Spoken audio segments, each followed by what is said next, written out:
Nos encontramos en la editorial y librería Herder para dar inicio a Vacío, a cargo de Rosmarie Mariaca, psicoanalista. Esto se inscribe dentro de Psicoanálisis 22, nueva colección de la editorial. El vacío es una palabra que abarca mucho. De ahí que sea necesario delimitarlo.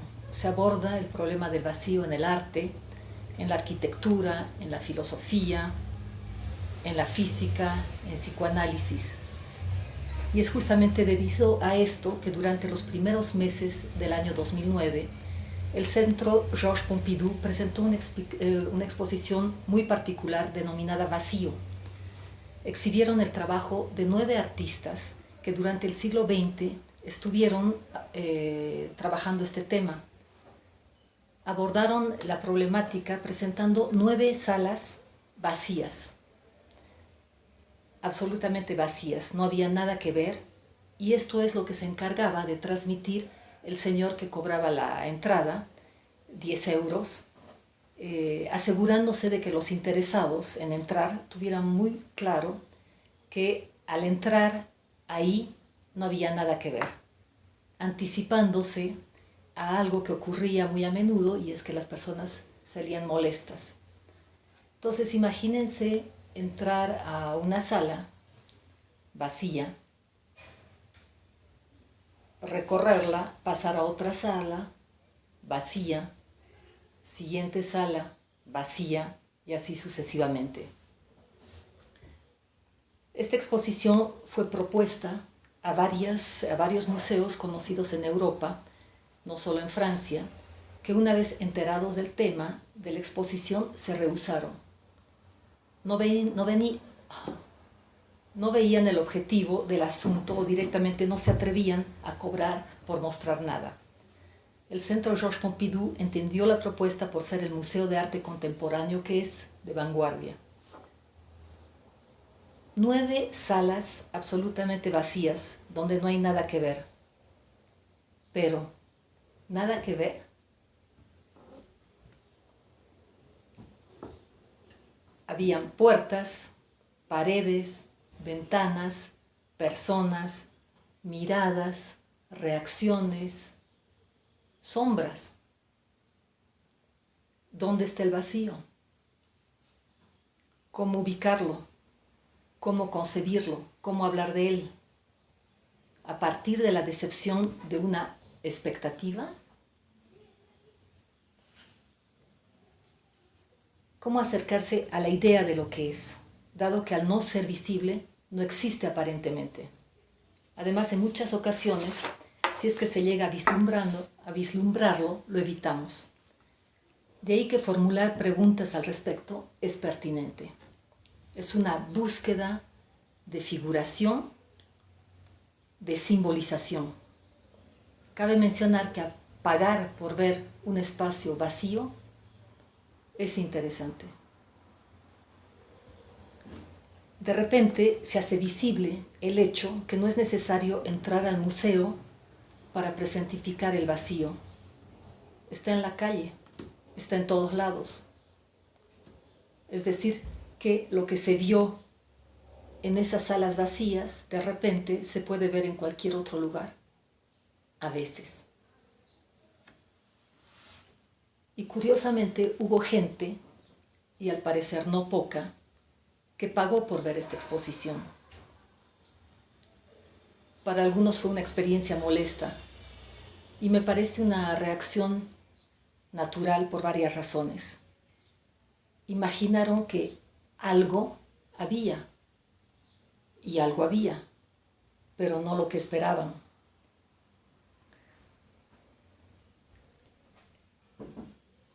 El vacío se manifiesta a veces en la despresión que desencadena un mecanismo en automático, y es llenarlo con algo, donde sea que aparezca. La idea de vacío, la sensación de vacío, la percepción de vacío es intolerable. Si es una sensación sentida en el cuerpo, se llena con comida, con humo, con drogas de diversa índole.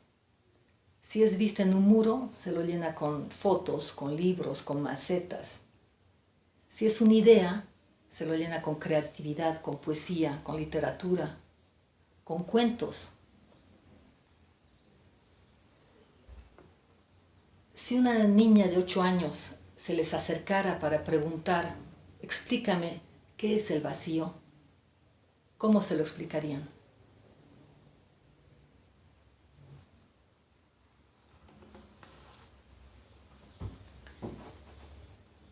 Lacan, para abordar el vacío, lo hizo de muchas maneras y a lo largo de muchos seminarios. Una de ellas fue a partir del registro del simbólico. Un estante con libros ordenados de cierta manera. ¿Cómo nos damos cuenta que un libro falta? Porque falta en un orden establecido, seriado.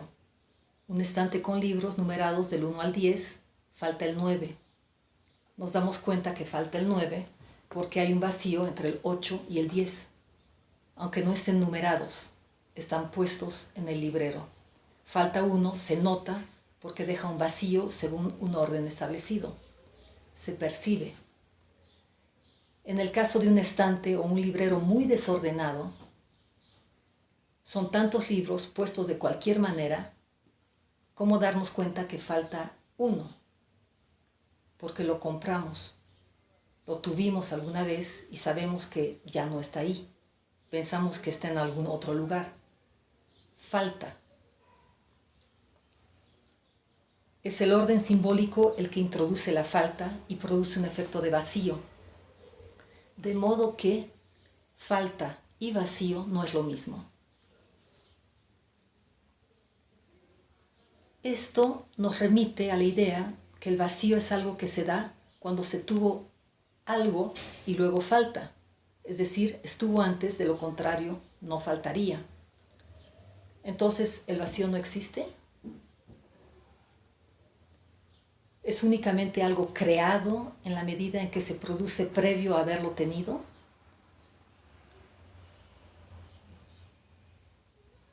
No me puede faltar algo que no conozco, algo que nunca tuve, algo que nunca estuvo. Pero no es así. Nuestro imaginario complica esto bastante. Poblamos nuestro vacío con mucha imaginación, de cosas que nunca tuvimos, de lugares donde nunca estuvimos. La pregunta es saber, entonces, de qué vacío estamos hablando y con qué se llena. Es decir, en qué registro está ubicado. No es evidente saberlo, no es evidente saber esto. El vacío existe y Lacan le dio existencia al atribuir al conjunto vacío un uno. Es decir, que cuenta como existencia, como marca, como trazo. Una mujer con crisis depresivas fuertes, debido a lo que ella llama un espacio vacío, que no puede llenar. Poseía un notable sentido artístico que utilizaba especialmente en el arreglo de su casa, aunque nunca se pronunció en un talento creativo específico. Independiente, hasta cierto punto feliz, pero sujeta a profundas depresiones que fueron descritas por su psicoanalista de la siguiente manera. Solo había algo oscuro en ella, un punto oscuro en su vida.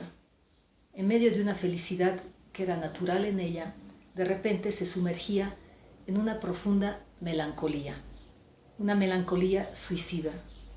Cuando trataba de dar cuenta de esto, decía, en palabras de Ruth, hay un espacio vacío en mí que nunca puedo llenar. Se casa y las cosas van bastante bien, pero después de un corto espacio de tiempo, hay una recurrencia de sus accesos melancólicos o depresivos, no queda claro. En las palabras de su analista, el maldito espacio vacío estaba una vez más vacío, haciendo alusión que temporalmente había sido llenado. Los dos jóvenes recién casados vivían en una casa tapizada de cuadros, sobre todo un cuarto lleno de cuadros pintados por el cuñado de Ruth, que era un pintor talentoso. Antes de la Navidad, el cuñado tomó un cuadro para una exposición y ese cuadro fue vendido. Esto dejó un espacio vacío en la pared que de una manera inexplicable coincidió con el espacio vacío en ella. Este espacio vacío empezó a jugar un rol polarizante, precipitando una serie de crisis depresivas que resurgieron en ese momento y con bastante intensidad. El espacio vacío en la pared originó que se olvidara del resto de la casa, que se olvidara de sus amigos, que se olvidara prácticamente de todo. Este es el rol polarizante. Es como un imán. Todo empieza a girar en torno a este nuevo centro. Se convierte en el prisma a través del cual se ve todo lo demás. El espacio vacío ocultamente le sonreía de una manera burlona, de una manera burlona, como una existencia autónoma. Por supuesto que no podía haber adquirido un nuevo cuadro, porque este espacio no puede ser llenado con cualquier cuadro, con cualquier objeto, porque no se trata de cualquier espacio, se trata de su espacio. En la medida en que adquiere y tiene un valor central, el objeto que podría llenarlo adquiere también un valor central por su situación estratégica. El objeto adquiere un estatuto distinto, es elevado a una dimensión diferente. Estamos aquí pisando otro terreno, estamos en otra superficie. Ya no estamos en el espacio vacío de la pared y a la vez sí. Estaban un día sentados ambos esposos tomando el desayuno, los ojos de Ruth nublados de desesperanza. De repente, inesperadamente, Ruth se transforma y le dice a su esposo que iba a tratar ella de pintar en la pared, mientras compraran otro cuadro. Compró colores, buscando los mismos tonos usados por su cuñado pintor, brochas, paleta, etc. No tenía la más remota idea de cómo empezar. Nunca había pintado antes. Mientras tanto, se paró frente al espacio vacío con un pedazo de tiza negra en su mano y empezó a hacer trazos al azar, así como salían de su cabeza, así como salían de su mano, directamente sobre la pared. El resultado fue algo sorprendente para ella, para el esposo, para el cuñado, para mucha gente, porque no podían creer que eso había sido pintado por ella. La pintura llenó no solamente el espacio vacío en la pared, sino también en algo el espacio vacío en ella. Estaba feliz, sintiendo una sensación agradable, imposible de describir, imposible de poner en palabras, pero con la absoluta convicción que eso que había sentido, quería volverlo a sentir. Y después de esta pintura vinieron otras más. Muchas preguntas surgen aquí. Podemos preguntarnos sobre el sentido del dibujo, el significado del espacio vacío en Ruth. Para ser más precisos, podemos preguntarnos sobre ese sentimiento de vacío en su cuerpo o sobre lo que pintó esa primera vez. Y lo que pintó fue la figura de una mujer de color, desnuda, de tamaño natural. Hago aquí un pequeño paréntesis para resaltar el movimiento del espacio vacío en ella a la pared, aunque se presentó primero en la pared cuando aquel cuadro fue vendido, de la pared a ella, de ella a la pared.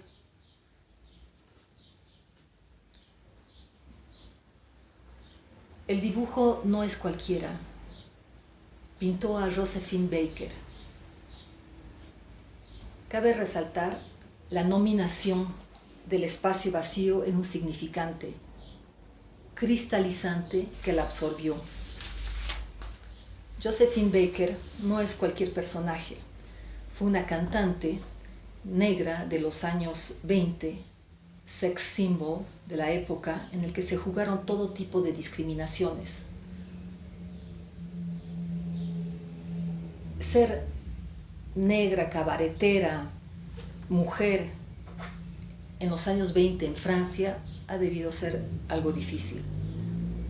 Fue parte de la resistencia francesa en la Segunda Guerra Mundial. Luchó contra el racismo. Sin embargo, pese a todas estas dificultades, logró bailar en Les Folies Bergère en el año 1926, un cabaret conocido desde esa fecha y hasta ahora. Fue un símbolo de emancipación, con un curioso y engrandecido sentido maternal. Adoptó a niños de diferentes nacionalidades a lo largo de su vida, con el fin de conjuntar una serie de nacionalidades, con el mensaje de todos somos iguales, lo cual no era ajeno a su propio dilema, puesto en sus hijos adoptados. Josephine quedó estéril después de un embarazo fallido. No sé con qué de todos estos factores se habrá identificado Ruth. Es decir, qué significantes la interpelaron, pero estos fueron emergiendo a través de sus dibujos.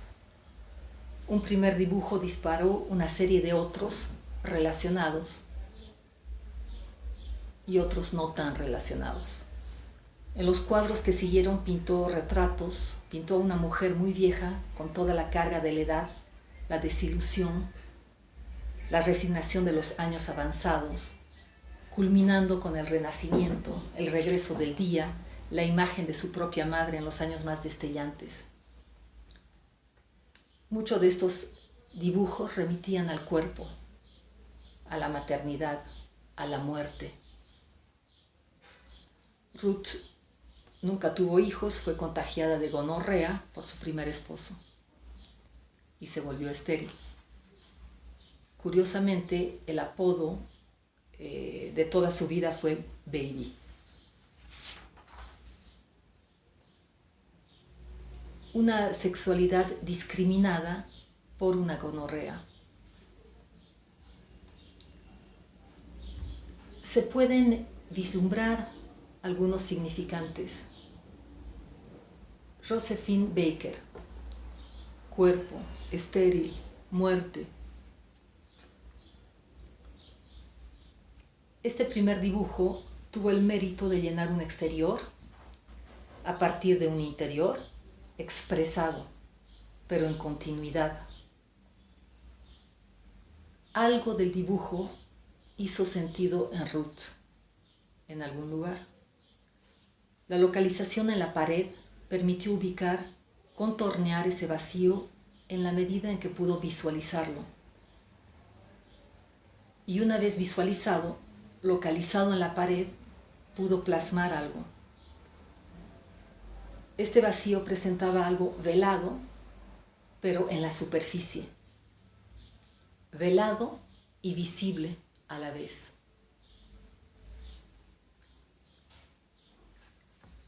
Está en el dibujo la posibilidad que tuvo Ruth de nombrar algo.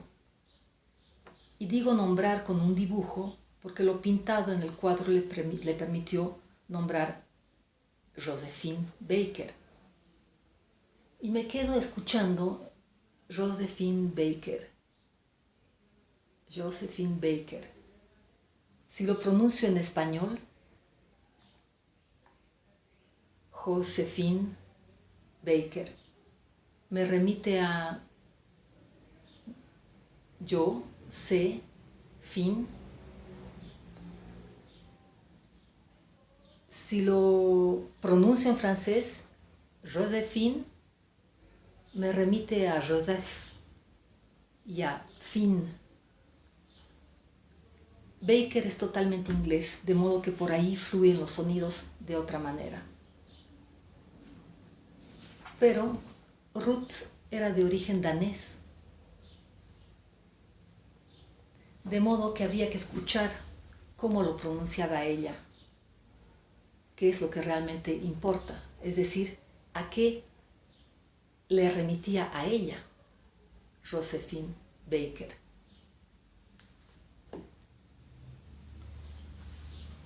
Siguieron muchos cuadros más y algunas palabras. Estamos aquí en un encuentro entre lenguaje y cuerpo, unión de la palabra y el cuerpo del registro del real. Real que respecto al arte llevan a una creación en tanto objeto creado. No olvidemos que Ruth estaba en análisis de manera que pudo ir rastreándose. Poder localizar el vacío viéndolo en la pared, así funciona el inconsciente. Así y de muchas otras maneras. Inconsciente encarnado. Las sustituciones desfilaron. En los significantes la sonoridad juega. Es un hecho del lenguaje. Wittgenstein hablará de juegos de lenguaje. Y así es como toma cuerpo un vacío.